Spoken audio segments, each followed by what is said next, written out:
I was chatting with a buddy who just upgraded his rig and was terrified of splurging on a monitor that looks amazing on paper but ends up being a dead weight in his cramped desk setup. He kept asking, is a 45-inch curved OLED even practical for a gaming chair? Link is in the description if you want to check the product details on Amazon. So I dug into the specs, skimmed a few enthusiast threads, and spent a weekend putting the LG 45GR95QE on my own desk to see whether the hype translates into everyday value. First off, the size is the thing that makes you pause. A 45-inch screen at 3440x1440 is basically a small TV, but it's also a 21:9 ultrawide that tries to sit on a typical desk. I measured the footprint. The stand spreads just under 30 inches wide, and the base is about 12 inches deep. If you have a standard 60-inch desk, you'll be pushing the monitor to the very edge, leaving little room for a keyboard tray or speakers. That's why I recommend this only if you already have a large work surface or are willing to rearrange your setup. Think a dedicated gaming station with a sturdy desk that can handle the weight.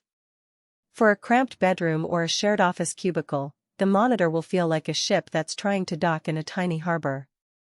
What really sold me was the combination of OLED and a 240Hz refresh rate. OLED panels give you perfect blacks because each pixel can turn off completely, and the contrast ratio of 1.5 million to 1 means dark scenes in games like Cyberpunk 2077 or Red Dead Redemption 2 actually look layered rather than flat.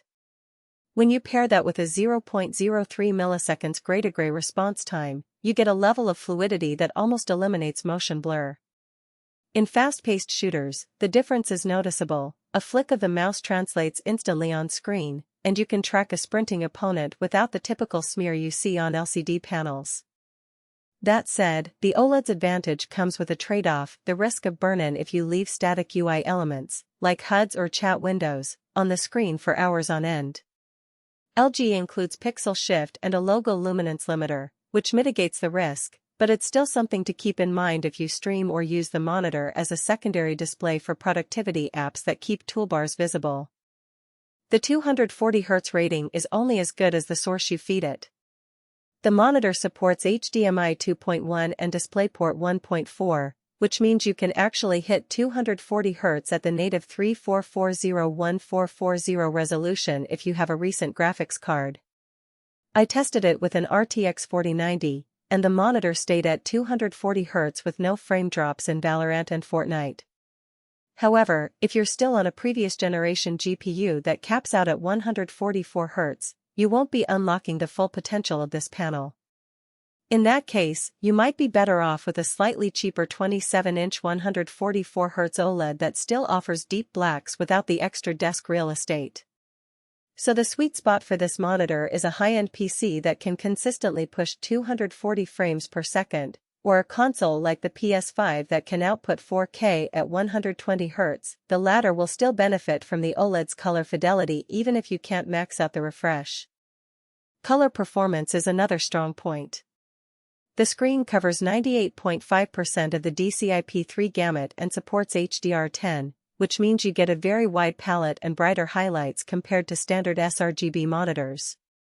Watching a movie in HDR on this monitor feels cinematic, especially with the curved design that wraps your peripheral vision a bit.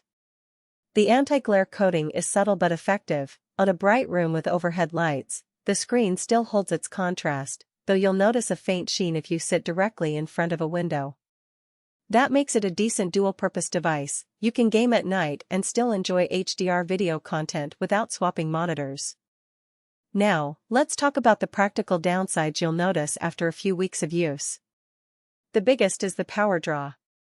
OLED panels, especially large ones, consume more wattage than typical LED LCDs, and this model sits around 90 W at full brightness. If you're conscious about electricity bills or have a power-constrained setup, that's something to factor in. Another point is the stand. It's a simple tilt-only mount. There's no height adjustment, swivel, or VESA compatibility built in. If you like to fine-tune ergonomics, you'll need to buy a third-party arm, which adds extra cost and sometimes limits the ability to fully extend the curvature. Speaking of curvature, the 1500R radius feels immersive when you're sitting close, But if you step back a foot or more, the curve can feel a bit aggressive, making the edges look slightly distorted for UI elements that aren't designed for ultra-wide. Who should definitely consider this monitor? If you're a competitive gamer with a high-refresh GPU, love the visual impact of a massive ultra-wide, and have the desk space to accommodate a 45-inch curve, this is one of the few.